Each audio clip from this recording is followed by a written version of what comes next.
Welcome to student dictation. Dictation 5 second बाद शुरू होगा। स्टार्ट।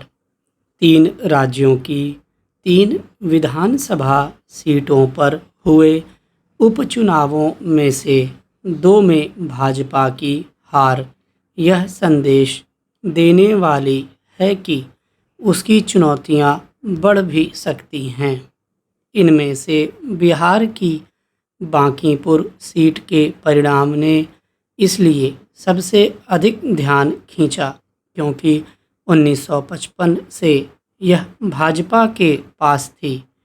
इसके अलावा यह भाजपा अध्यक्ष नितिन नवीन के राज्यसभा जाने से रिक्त हुई थी।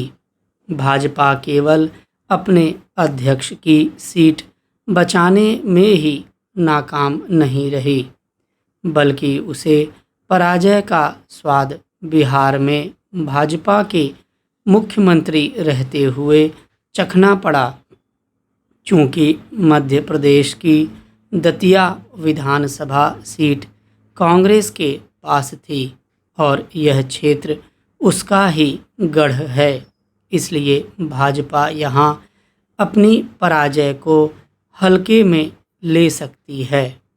इसके बाद भी वह इसकी अनदेखी नहीं कर सकती कि आम तौर पर उपचुनावों में सत्ताधारी दल जीत हासिल करते हैं।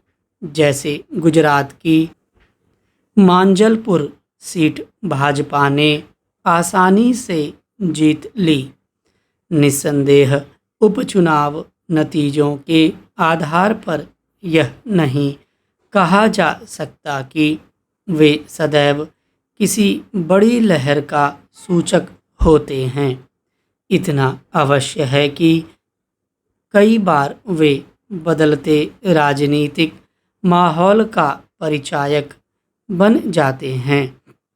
यह समय बताएगा कि बांकीपुर और दतिया के नतीजे भाजपा के लिए स्थायी झटका है या अस्थायी, क्योंकि एक समय वह उत्तर प्रदेश में योगी आदित्यनाथ और केशव प्रसाद मौर्य की ओर से छोड़ी गई लोकसभा सीटें हार गई थी।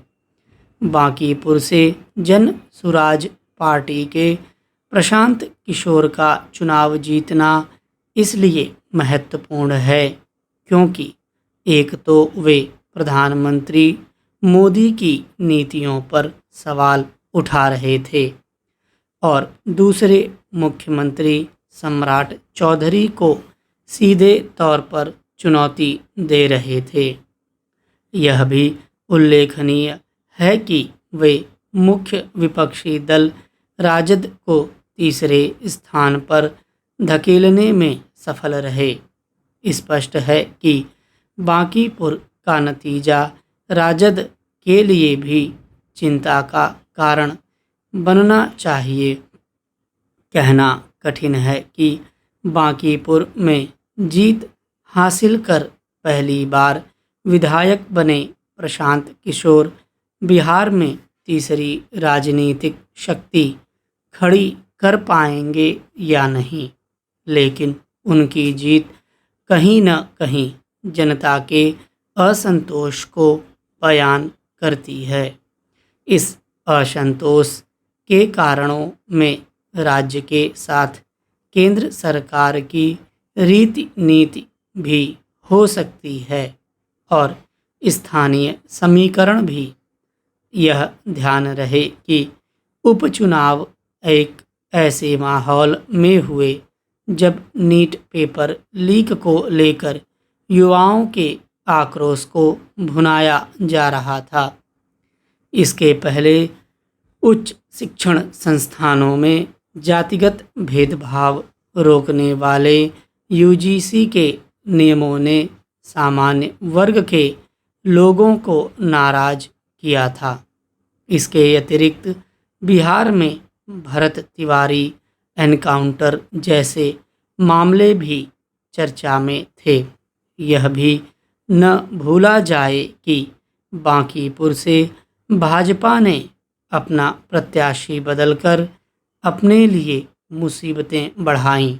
दतिया में भी उसने पूर्व गृह मंत्री नरोत्तम मिश्र को हाशिए पर किया। स्टॉप।